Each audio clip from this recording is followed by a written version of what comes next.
Ya, pemirsa, berbagai cara dilakukan untuk mengatasi permasalahan sampah plastik di Kabupaten Bandung, Jawa Barat. Ya, seperti yang dilakukan oleh Satuan Tugas Citarum Harum Sektor 6 Bojongsoang Kabupaten Bandung, Jawa Barat yang melakukan inovasi mengolah sampah plastik menjadi BBM jenis solar, biosolar, dan juga minyak tanah. Iya, untuk menanggulangi masalah sampah plastik di kawasan Bojongsoang, Kabupaten Bandung, Jawa Barat, Satuan Tugas Citarum Harum Sektor 6 melakukan pengolahan sampah plastik menjadi bahan bakar jenis solar, biosolar, dan minyak tanah. Sebelum proses pengolahan menjadi bahan bakar minyak, sampah plastik yang sudah terkumpul dibersihkan, kemudian dipilah, lalu dijemur hingga kering. Tahap pertama, sampah kemudian dibakar ke dalam mesin pembakaran dengan campuran oli bekas ataupun minyak goreng bekas pakai. Lalu tahap kedua, dilakukan pengambilan uap hasil pembakaran dan hasil penguapan dimasukkan ke dalam jerigen kosong hingga terkumpul menjadi bahan bakar minyak. Diperlukan waktu hingga 5 jam untuk proses pengolahan sampah plastik hingga menjadi BBM dengan kapasitas mesin pembakar sebanyak 20 kg. Dari total kapasitas sampah plastik yang dibakar bisa menghasilkan 15 liter BBM. Rencananya hasil pengolahan ini akan dibawa ke laboratorium untuk pengujian lebih lanjut.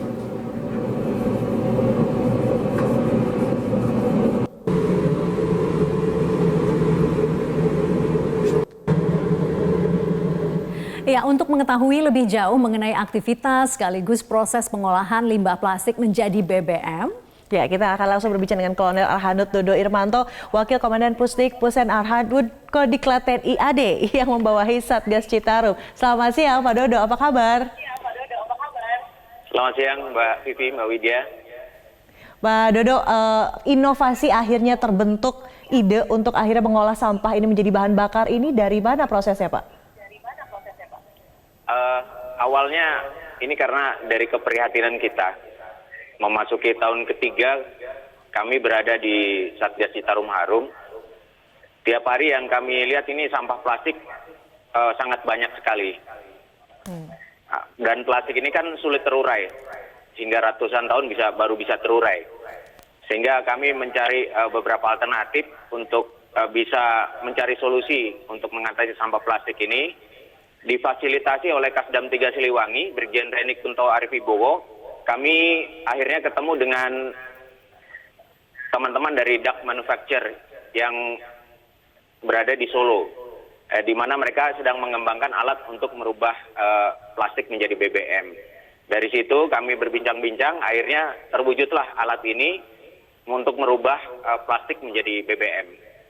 Demikian, tapi Mbak. konsepnya itu seperti apa sih Pak? Teknologinya tuh bekerjanya dengan cara bagaimana pada saat mentransformasi plastik kemudian bisa jadi BBM begitu?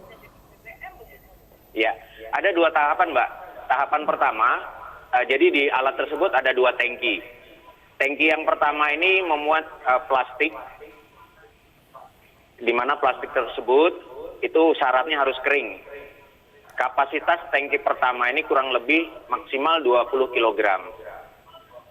Kemudian setelah dibakar, pembakarannya menggunakan oli bekas atau minyak kelapa bekas. Kurang lebih 3 jam proses itu, hasil pembakaran dari tangki pertama masuk ke tangki kedua.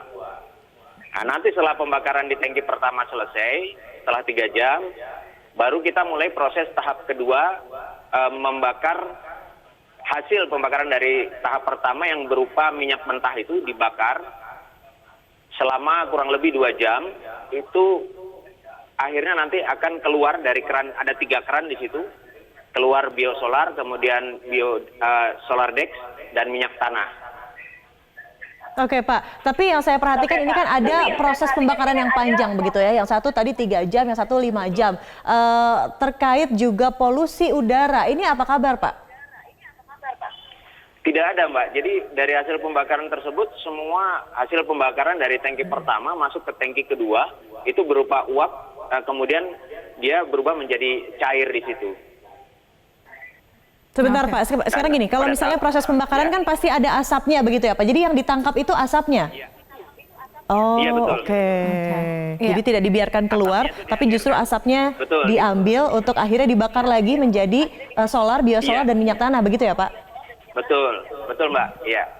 Oke, Pak, ini sudah dicoba, Pak?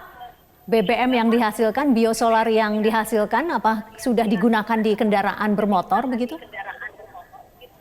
Sampai saat ini Mbak, untuk solar yang digunakan belum solar yang dihasilkan belum digunakan untuk kendaraan bermotor karena masih perlu uji lab dulu Mbak untuk itu. Oh, baik. Tetapi kalau untuk minyak tanah sudah kami gunakan untuk memasak. Oh. Untuk kompor sudah bisa digunakan. Ya. Oke, baik. Nah, berarti modalnya nih beri kami gambaran, Pak, itu untuk membeli alat untuk mentransformasi dari plastik menjadi BBM, itu modalnya tuh berapa, Pak? Kalau secara ini Mbak, untuk pembuatannya, ini karena kan dari teman-teman dari Dark Manufacture yang membuat ini. Tapi kalau saya lihat sih, ini sangat sederhana sekali dan kelihatannya tidak terlalu mahal untuk membuat alat ini, Mbak.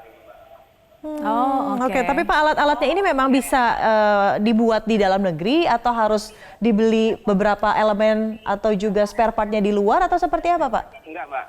Tidak ada, Mbak. Ini murni hasil karya anak bangsa dan barang-barangnya juga lokal semua. Oke, Oke, baik. iya. Ini kan yang awalnya kan pasti untuk membersihkan lingkungan ya Pak ya, terutama Citarum. Nah setelah plastiknya itu dikeruk, diambil untuk digunakan jadi BBM, bagaimana kondisi Sungai Citarum saat ini? Paling tidak lingkungan sekitar Sungai Citarum. Sampai saat ini Mbak, memasuki tahun ketiga, Sungai Citarum ini sudah jauh berbeda dengan kondisi awal sebelum Citarum Harum bekerja di situ.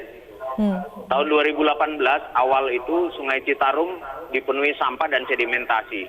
Bukan hanya orang yang bisa melintas di atas sungai, tetapi bahkan mobil pun bisa jalan di atas Sungai Citarum.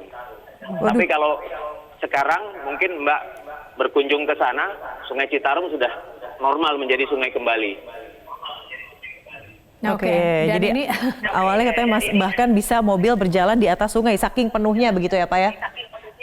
Target sampai akhirnya normalisasi total dari Citarum berapa lama lagi Pak? Kalau sesuai Perpres 15 tahun 2018, Satgas Citarum Harum akan bekerja sampai tahun 2025 Mbak. Oke. Pak, kalau masih bicara soal ini ya, target Satgas, sebenarnya yang paling penuh tantangan ini kerja fisiknya membersihkan Citarum atau justru mengedukasi warga di sekitar Citarum begitu dengan gaya hidupnya yang seperti biasa? Yang kedua Mbak, tantangannya mengedukasi masyarakat. Pak Dodo langsung senyum ya. Bapak sudah punya formula yang terkini yang lebih jitu untuk mengedukasi warga, Pak? Yang sudah kami lakukan sekarang Mbak, jadi kami melaksanakan sosialisasi door to door. Jadi kami datangi ke rumah, tiap rumah datangi. Satu hari itu minimal ada 10 rumah Mbak yang kami datangi untuk mensosialisasi program Citarum Harum ini. Kemudian yang kedua, untuk sektor 6 kita menggunakan media sosial untuk sosialisasi. Menggunakan Instagram, kemudian Facebook, dan juga YouTube. Oke, jadi betul-betul formulanya mutakhir ya Pak ya, di media sosial ada, tapi juga ke grassroots langsung door to door. Mau banjir lagi nggak? Kalau nggak jangan buang sampah gitu ya Pak Dodo. Disentak itu satu-satu. Makasih Pak Dodo atas informasinya. Kita nanti tunggu juga perkembangan terkait hasil laboratorium soal solar, biosolar yang dihasilkan ternyata bisa dari plastik. Iya, Pak Dodo. Terima kasih banyak. Pak. Semangat terus Pak. Salam sehat dari kami di Jakarta. Terima kasih. Dan selamat siang Mbak. Terima kasih. Selamat siang Pak.